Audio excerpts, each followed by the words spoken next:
Man finished filling up the tank and was about to leave, but the old man behind him came out and gave him 2 bottles of water. Unbeknownst to him, these 2 bottles of water saved his life. Then, the man drove through a tunnel. I don't know how long he drove. The tunnel behind him suddenly collapsed. He tried desperately to get out of the tunnel, but it's too late. The man fumbles to turn on the lights in the car. Just as he opened his eyes, he was about to get up. The earth above him collapsed again.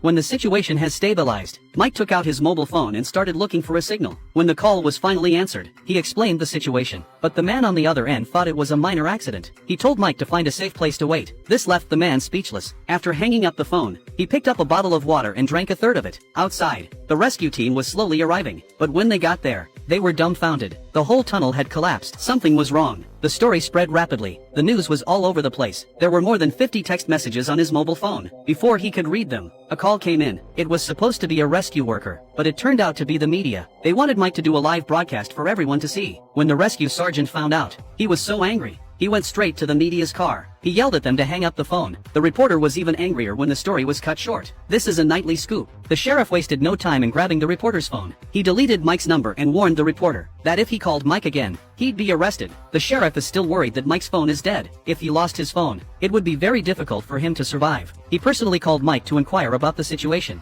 He asked and Mike answered. The process was very clear. The phone still has 78% battery life. There's a box of cake and 2 bottles of water in the car. The sheriff thought he could hold out for 7 days. He promised Mike he'd get him out of there before the water ran out and turned his phone off. He'd report back every day at 12 p.m. The next day, the rescue team went into action. First they sent a drone in to scout the area, but the signal was too weak and there was too much ore. The drones were useless. The sheriff had no choice but to drive in and check it out himself. The road inside is completely blocked. While the sheriff was shining his torch into the rubble, the horn suddenly sounded.